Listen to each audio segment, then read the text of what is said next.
Buenos días y bienvenidos a Economía Debate. Es un placer, después de un año, de tener aquí conmigo a Alicia Coronil, economista jefe de Singular Bank y asesora del Círculo de Empresarios. Buenos días, Alicia, ¿cómo estás? Buenos días, Giuseppe, y gracias Por por fin este encuentro. nos volvemos a ver. Y volvemos a ver después de las elecciones europeas que eran tan esperadas. Y la primera pregunta es, dal punto de vista financiero, económico, macroeconómico, ¿cómo interpretas el resultado de las elecciones?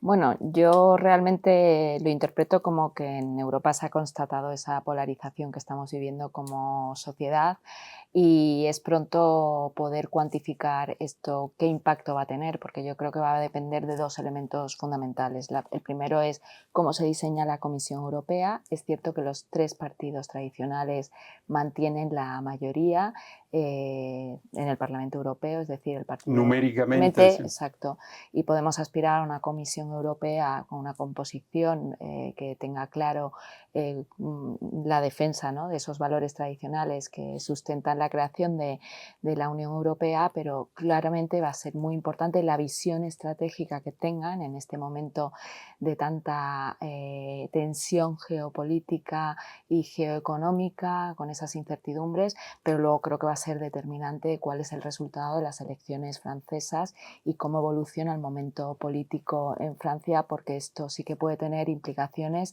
sobre los mercados financieros, como lo hemos visto esta Sí, semana, porque pero últimamente hemos tenido en estos días una volatilidad y también un cambio en la prima de riesgo, ¿no? efectivamente, y sobre todo en un país como Francia, que no hay que olvidar que es la segunda potencia económica de Ha la crecido el Unión 60% Europea. la prima de riesgo. Exacto, y con unas perspectivas de crecimiento que este año ya era de un crecimiento muy bajo, pues un 0,7%, frente a esas perspectivas de crecimiento que tiene España, ¿no?, de superar el 2%, o incluso otros países de la Unión Europea. Hablamos de economías del este, donde también se va a registrar unas tasas de crecimiento superiores al 2,5%, pero con una situación fiscal y presupuestaria de mucha debilidad, que eso efectivamente puede generar muchísima incertidumbre sobre la sostenibilidad de las cuentas públicas en Francia, y sobre todo qué tipo de políticas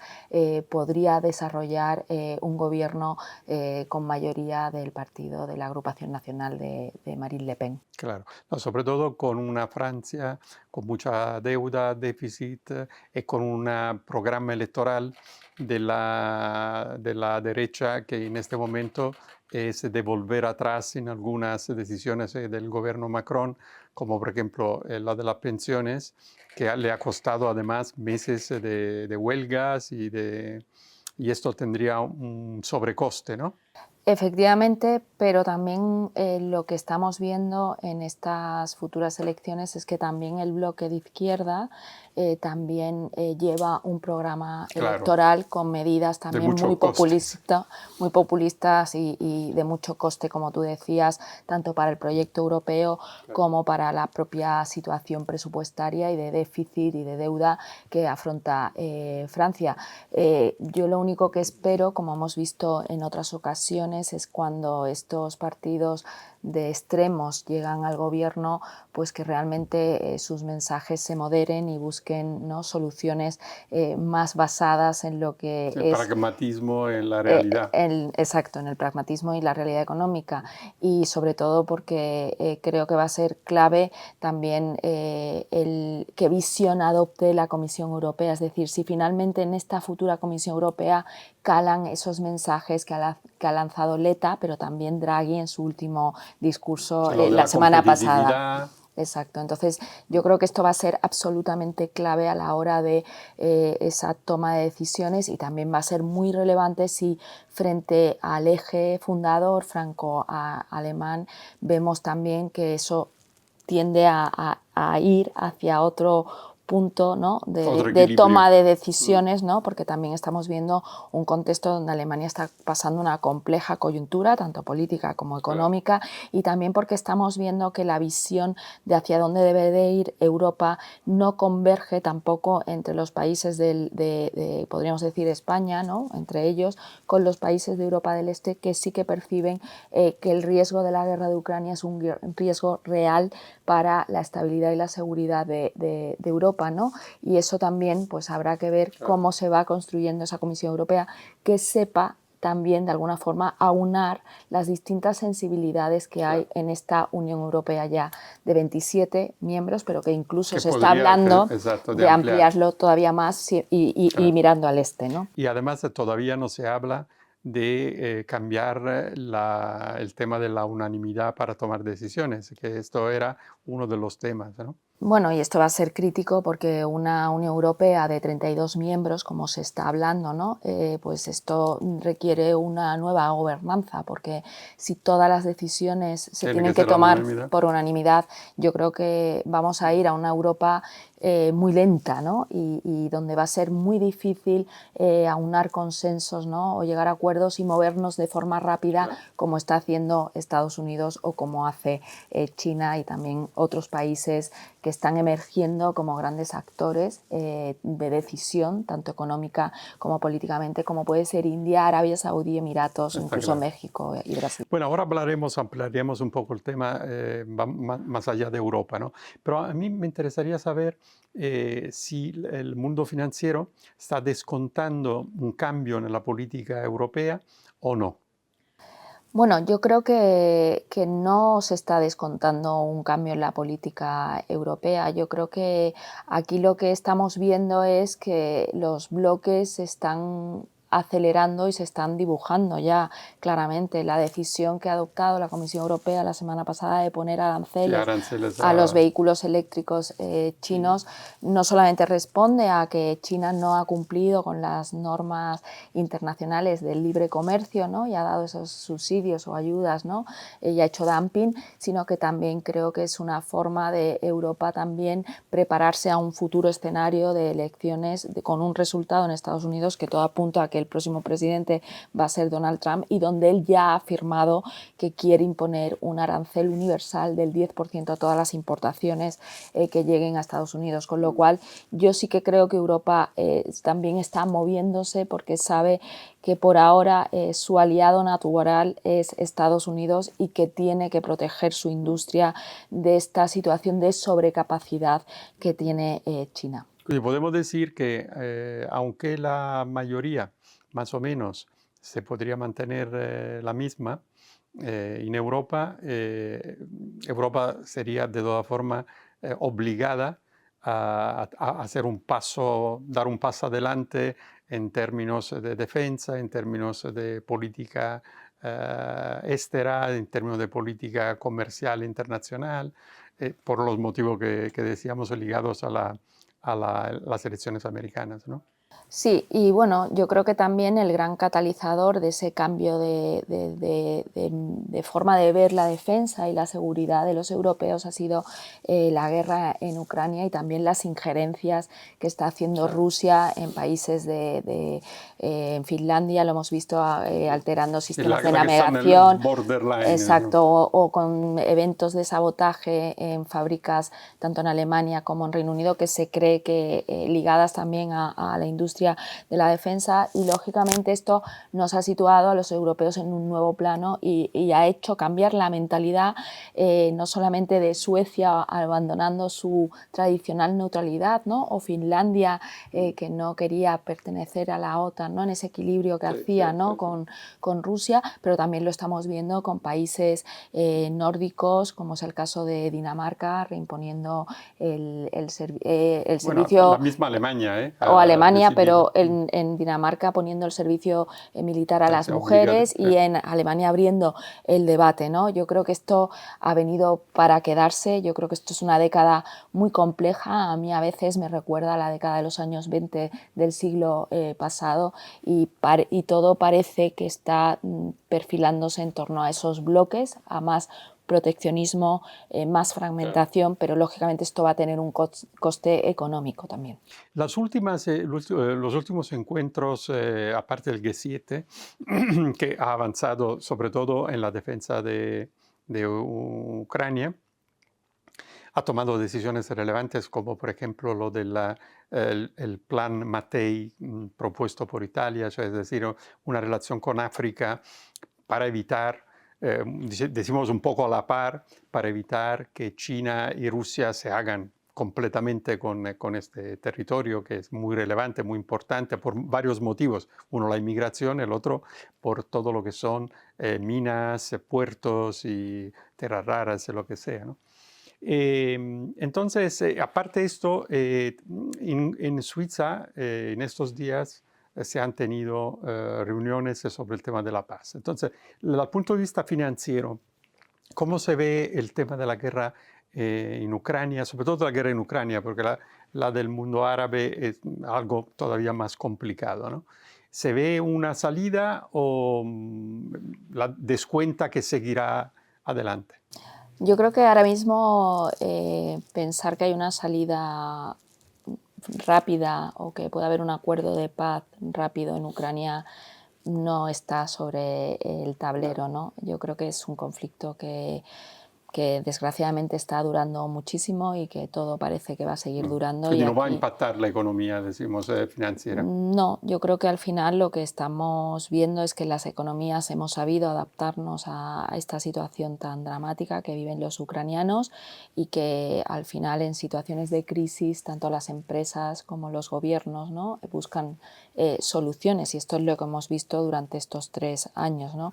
Otra cosa es que a su vez ha generado unos nuevos paradigmas, ¿no?, que hacen que parte de esos fondos, ¿no?, esas políticas de industrialización, ¿no?, o de seguridad se hayan puesto sobre la mesa, y esto lo que lleva consigo es que vamos a ver movilizar recursos, fondos precisamente a esa pata, ¿no?, de construir una seguridad y una defensa, ¿no?, para proteger al continente europeo, que Rusia pueda dar pasos en otros países sobre los que también ha mostrado, ¿no?, que algún le tipo de venga interés, gana ¿no?, o tiene de algún seguir. tipo Está claro. de prioridades, ¿no?, sobre ellos, ¿no? Y estoy hablando de Moldavia, ¿no?, o incluso las propias repúblicas bálticas. Claro. Hablando de economía siempre, macroeconomía, Estados Unidos está bastante en forma económicamente, crece bastante más. Decimos la que está creciendo menos Europa.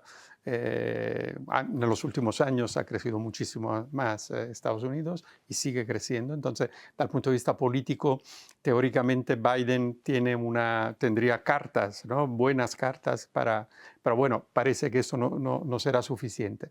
Y China, que parecía entrar en una fase muy negativa, parece que está aguantando con crecimientos más reducidos respecto a sus deseos, pero está. Entonces, ¿cómo ves tú los próximos meses, después también de los problemas que sabemos de hace tiempo que tiene en el sector inmobiliario China? O sea, ¿cómo ves China en los próximos meses? Bueno, yo creo que China ahora mismo tiene un crecimiento de 2 velocidades. Efectivamente, está mostrando señales de estabilidad desde el punto de vista industrial, y aquí hay muchos estímulos, planes de desarrollo del gobierno chino, ¿no?, en torno no solamente a esos 3 nuevos vectores de crecimiento económico que son las energías renovables, las baterías y los coches eléctricos, sino también todos esos fondos que está movilizando el gobierno chino con la creación del tercer fondo de 47.500 millones de dólares para aumentar el peso y la competitividad de la industria de semiconductores. Esto es indudable, ¿no? Y por otro lado también estamos viendo pues, que las exportaciones chinas en esta primera parte del año han recuperado momentum, también en un contexto en el que parte de esas exportaciones, se deben a ese ciclo de inventarios que se está creando, ¿no?, por parte de las empresas. Muchas están adaptándose a nuevas tecnologías, pero también a anticipar las compras ante la imposición de nuevos aranceles, ¿no? Es Por decir, ejemplo, sabemos que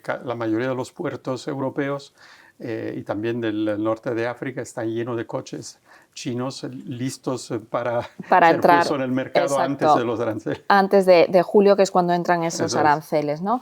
Y eso es absolutamente indudable. Sin embargo, precisamente esta noche, esta madrugada, hemos conocido nuevos datos de China, y lo que te están confirmando es dos cosas, y es que la crisis inmobiliaria, que es la mayor crisis inmobiliaria de la historia de la humanidad, sigue sin solucionarse, siguen cayendo los precios de las viviendas nuevas, de las viviendas de segunda mano, y esto lo que significa es que la sociedad china se ha empobrecido. Claro. Se ha empobrecido durante 3 años de política cero COVID, con pérdida de ingresos, pero también con ese desplome de su patrimonio, de su riqueza patrimonial, porque no hay que olvidar que los ciudadanos chinos, el 70% de su ahorro lo han colocado en inmobiliario, y por otro lado también han sufrido una pérdida de riqueza vía la evolución del mercado bursátil chino, que se encuentra con una evolución muy negativa si lo comparamos con lo que está ocurriendo en Estados Unidos o incluso en Europa. Con lo cual aquí al final lo que tenemos es un contexto donde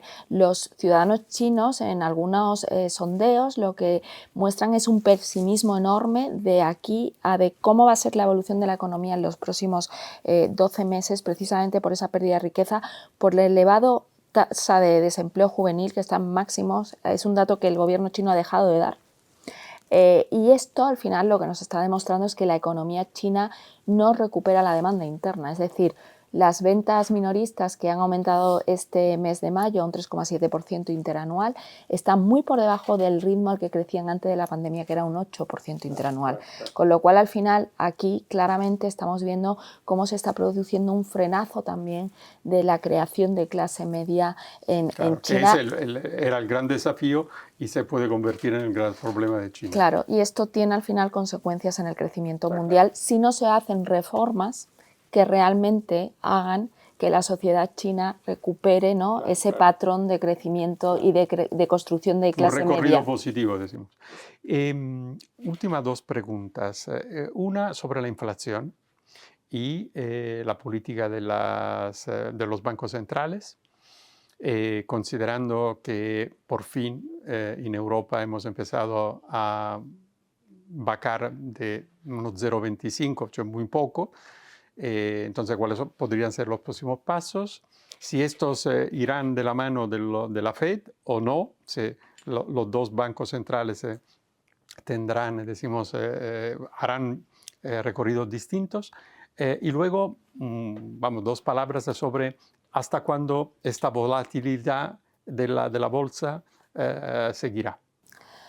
Bueno, lo primero, pues me alegro muchísimo que me hagas la pregunta, porque yo creo que el año pasado intenté transmitirte que estábamos en un periodo donde la inflación era muchísimo más estructural, porque no ayuda nada, ya no solamente la situación geopolítica en Ucrania o lo que estamos viviendo en la guerra entre Hamas y Israel, y la situación de crisis, ¿no?, en el Mar Rojo, junto a otros factores climáticos que también está. Claro. Tenemos una ola de populismo, estamos viendo cómo se están adoptando medidas de proteccionismo comercial, cómo los nuevos líderes parecen defender como una nueva normalidad esa falta de consolidación fiscal, esa necesidad de llevar los déficits presupuestarios a un nivel sostenible, y también la deuda, con lo cual eso también es absolutamente inflacionista. Y esto, pues al final lo que estamos viendo es unos datos, un proceso inflacionista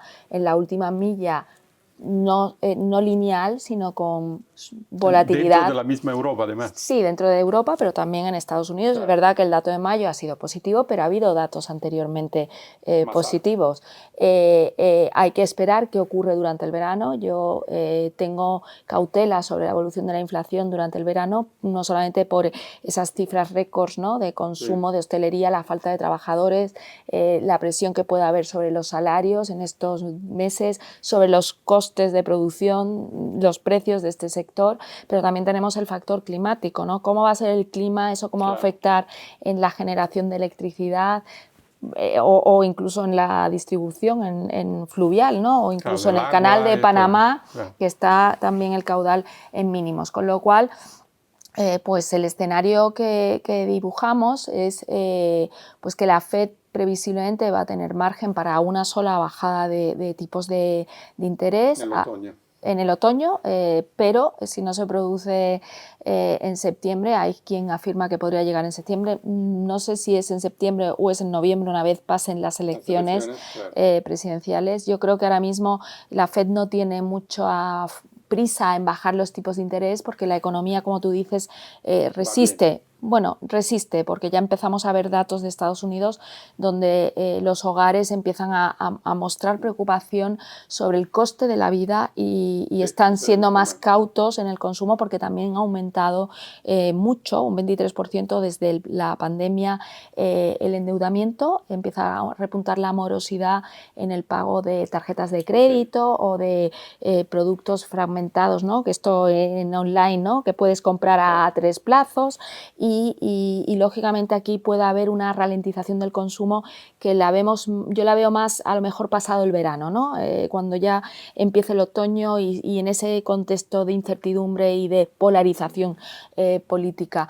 Y claro que yo creo que al BCE le afecta las decisiones de la Reserva Federal vía tipo de cambio, ¿no? Y esto al final puede hacer que el BCE también se vea obligado a retrasar esa segunda bajada incluso al mes de diciembre y más también en un contexto en el que estamos viendo esta volatilidad, ¿no? en Francia, ¿no? Yo creo que va a ser clave también cómo evoluciona el mercado de renta fija, sobre todo el bono francés, en la toma de decisiones del Banco Central Europeo, con lo cual pues yo creo que hay mucha cautela, una estrategia de dato a dato y que darán pasos de forma muy, muy cautelosa.